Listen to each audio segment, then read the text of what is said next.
છે કે સાચા સંતોની માથે ભક્તિ કેરા મોડ નિર્મળ મનથી નિરખી જોતામાં ખોટી કઈ ખોટ ન મળે એને સાચા સંત કહેવાય ને ગંગા સેતી કહે છે શીલવંત સાધુ. શીલવંત એટલે આપણે પેટી પેક પેલા મશીન આવતું શીલ બારેલા બધા એમાં કશું કંઈ ખામી ન હોય. એમ જે એવા સાધુ હોય ને એમાં કશું ખામી ન હોય. કોઈની ઈર્ખા કરતા ન હોય, કોઈના પર દગો કરતા ન હોય, કોઈને બીજો દેખાતો ન હોય, એનો બધાની અંદર સંભાવ હોય. આવો નિર્ગુણ જે બની ગયો એને શીલવંત કહેવાય.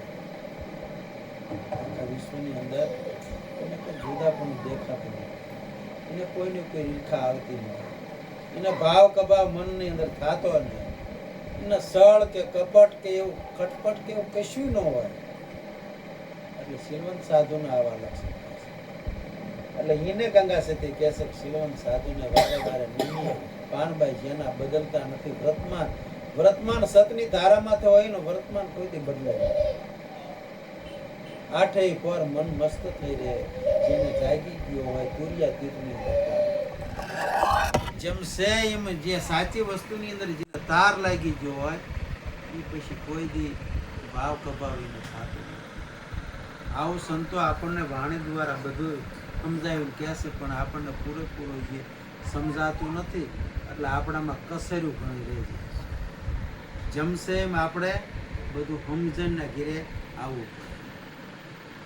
સમજણ વગરનું નકર અખા ભગત કેમ આ જીવાત્માનું સુખ નથી. સાધકને અનુભવથી પોતાનો આત્માના જમશે ઓળખાણ થઈ જાય અને પછી એને હું પર હું એવી કોઈ વસ્તુ જ નથી એવું એના મનની અંદર નક્કી થઈ જાય તો બધી ભગવાન સિવાય બીજું કશું નથી. હું એવો ભાવ કઈ નહીં. જો આપણે હું એવો ભાવ હોય તો ભગવાન એવું કશું નહીં. વિદેશી નહીં છું.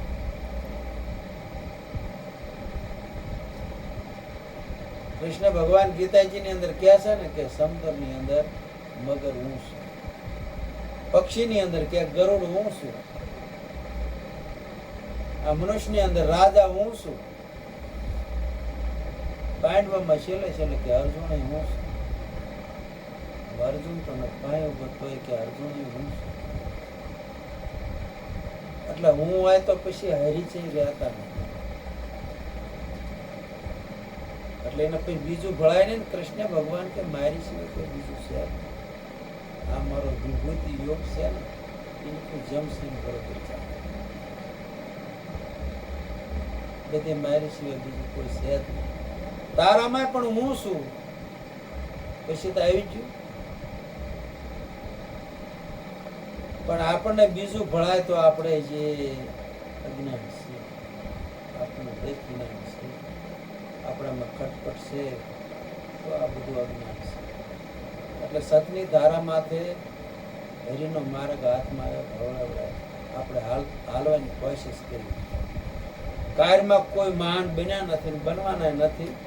હળવે હળવે પેલા એકડિયા પણ પછી બીજી પણ ત્રીજી પણ કરતા કરતા દાખલ થવાય છે.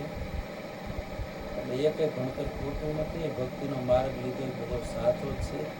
પણ હવળે હવળે આગળ હળાય અને હવળે હવળે જે મનની અંદર જે કુટેવું છે એ નીકળે. પણ એની કોશિશ આપણે વહેતી હોય. કારણ કે એક ધારા મનના સકલપ વિકલ્પ ઘડે કઈ બંધ થતા નથી. સપના હોતા આવે છે એમાં આપણે દિવસમાં કેટલા નોખા નોખા સકલપ વિકલ્પ નોખા નોખા તરંગ આપણને આયા જ કરે છે. પણ આ જાણવા વાળાને તો બધી ખબર છે કે આવો ભાવ મનની અંદર આવ્યો તો મનના મતે હાલતા હોય તો એને ન વાળી કે આપણે. પણ જો આત્માના બળથી હાલતા હોય તો આ નથી હાલતું એમ કીધું કે એમાં રહેવાતું નથી. પણ મનના મતે જ આપણે આયતમ કે અહીંયા આપણે કરતા નથી. એટલે મનના તો નોખા નોખા તરંગ ઉડ્યા જ કરે છે. એટલે મનના મતે આપણે ચાલવાનું નથી. આ મન જોઈએ આપણને અધોગતિમાં લઈ જવાવાળું છે. મનને અમન બનાવવાનું છે. એની દશા બદલાવાની છે. આમ જાતું હોય તો આમ વાળવાનું.